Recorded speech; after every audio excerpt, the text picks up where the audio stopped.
अस्सलामुअलैकुम वरहमतुल्लाहि वबरकातुहू। प्यारे बच्चों, ऑनलाइन क्लास में आप सभी का वेलकम है। आज हम ज्योग्राफी में लेसन नंबर 6 के क्वेश्चन आंसर करेंगे, यानी कि प्रश्न अभ्यास। तो चलिए शुरू करते हैं। सबसे पहला प्रश्न है हमारा कि प्रश्नों के उत्तर दीजिए। ठीक है, पहले प्रश्न में हमारे क्वेश्चन आंसर हैं। तो क में क्या प्रश्न है हमारा, वनस्पतियों का विकास किन दो कारकों पर आधारित अधिकतर निर्भर करता है। किन दो कारकों पर अधिकतर निर्भर करता है, यानी किन दो कारणों से वनस्पति का विकास होता है। तो चलिए देखते हैं हम आंसर। पहला आंसर है हमारा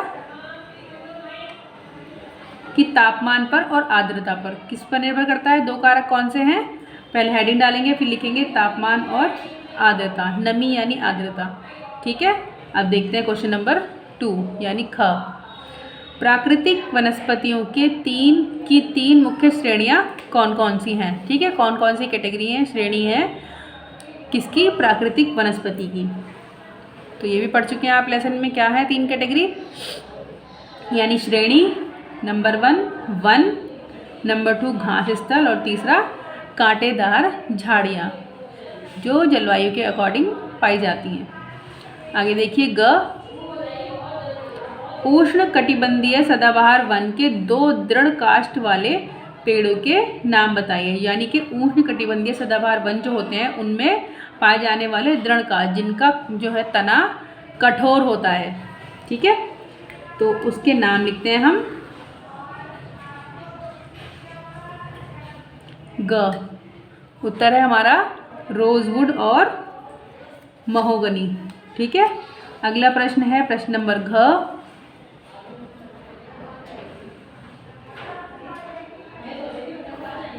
विश्व के किस भाग में उष्णकटिबंधीय पर्णपाती वन पाए जाते हैं। अब आपको जगह का नाम लिखना है कि कहाँ पाए जाते हैं।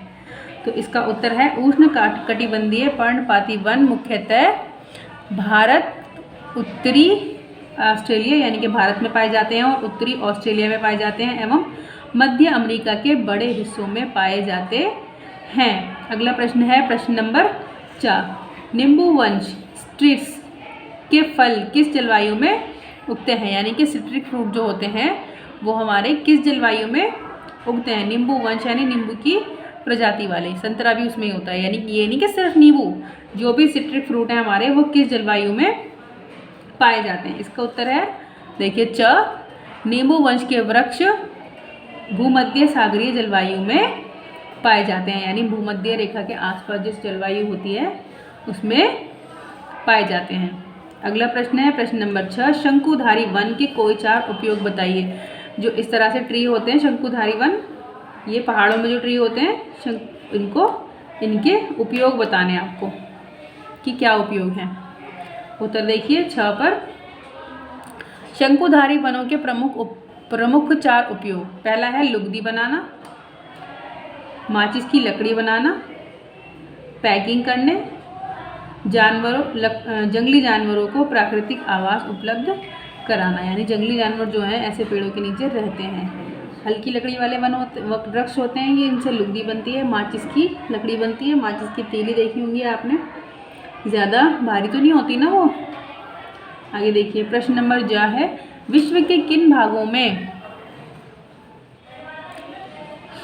मौसमी घास स्थल पाए जाते हैं। यानी मौसम के साथ बढ़ने और घटने वाले मौसमी घास स्थल पाए जाते हैं। विश्व में पूछा है, यहाँ पर भारत की बात नहीं हो रही है बल्कि पूरे विश्व की जलवायु के बारे में और वनों के बारे में हमने इस चैप्टर में पढ़ा था। तो देखिए उत्तर है हमारा मौसमी घास स्थल प्राय शीतोष्ण कटिबंधीय क्षेत्रों में पाए जाते हैं। अगला प्रश्न है हमारा, सही उत्तर चिन्हित कीजिए। यानी कि ऑप्शंस में से आपको सही उत्तर पर राइट लगाना है। ठीक है, पहला है हमारा कोई एक काई एवं लाइकेन पाए जाते हैं। काई एवं लाइकेन जो होते हैं वो कहाँ पाए जाते हैं। तो इसके ऑप्शन है पहला रेगिस्तानी वन में, नंबर 2 ये 2 है, 2 कर लीजिए इसको। नंबर 2 उष्ण कटिबंधीय सदाबहार वन में, नंबर 3 टुंड्रा वनस्पति में। तो इसका 3 जो है वो राइट आंसर है, तो 3 के सामने हम राइट लगाएंगे। टुंड्रा वनस्पति में काई एवं लाइकेन पाए जाते हैं। नंबर खा देखिए, कांटेदार झाड़ियाँ मिलती हैं। कहाँ पर मिलती हैं? नंबर 1 पहला ऑप्शन है गर्म एवं आर्द्र उष्णकटिबंधीय जलवायु में, नंबर 2 गर्म एवं शुष्क रेगिस्तानी जलवायु में, नंबर 3 ठंडी ध्रुवीय जलवायु में। इन तीनों में से कौन सा ऑप्शन हमारा राइट है? तो ये हमारा है गर्म एवं शुष्क रेगिस्तानी जलवायु में। ठीक है। और 3 देखिए, क्वेश्चन नंबर 3 है उष्णकटिबंधीय सदाबहार वन का एक सामान्य जानवर।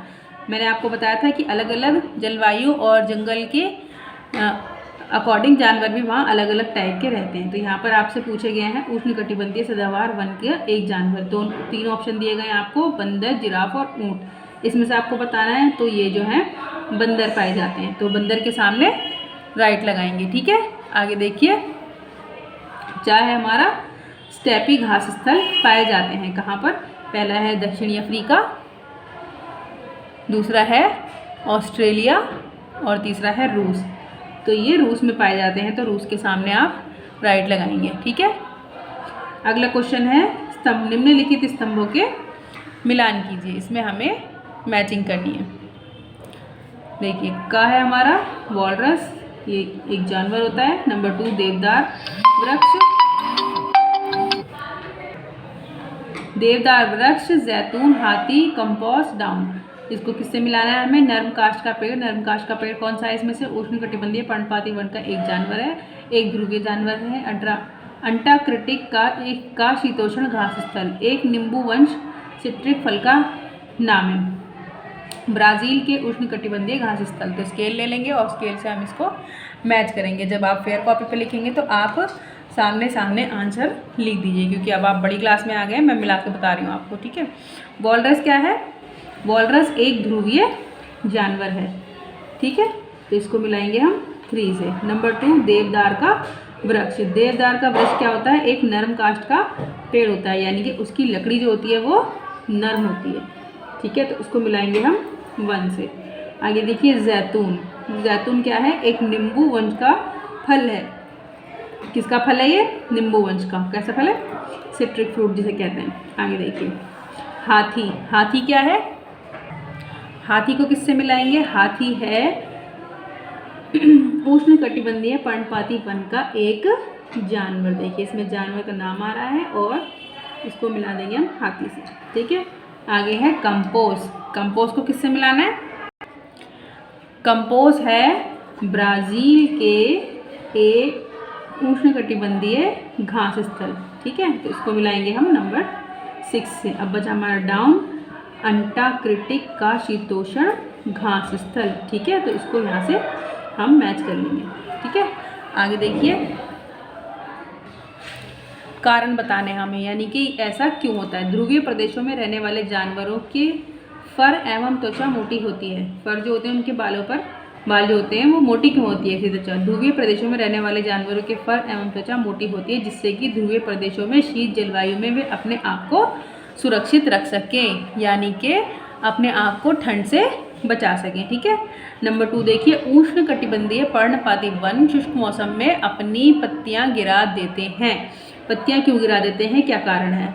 देखिए उत्तर, उष्णकटिबंधीय पर्णपाती वन शुष्क मौसम में अपनी पत्तियां गिरा देते हैं। इससे इनको वाष्पोत्सर्जन की प्रक्रिया धीमी हो जाती है, यानी कि जो पत्तियां होती है वाष्पीकरण बनाती हैं, तो ये पानी जो होता है पेड़ के अंदर जो नमी होती है वो वाष्पीकृत ना हो जाए ज़्यादा, क्योंकि मौसम जो है वो शुष्क हो रहा है, इसीलिए वो अपनी पत्तियों को गिरा देते हैं। इससे वाष्प धीमी हो जाती है और वे शुष्क मौसम में जल को लंबे समय तक संरक्षित रख सकते हैं, और फिर वो अपने अंदर जो है जल को लंबे समय तक संरक्षित रख सकते हैं और जीवित रह सकते हैं। ठीक है। ग देखिए, वनस्पति के प्रकार एवं सघनता एक स्थान से दूसरे स्थान पर बदलती रहती है। सघनता जो है वो वनस्पति में बदलती रहती है। कैसे? क्या कारण है?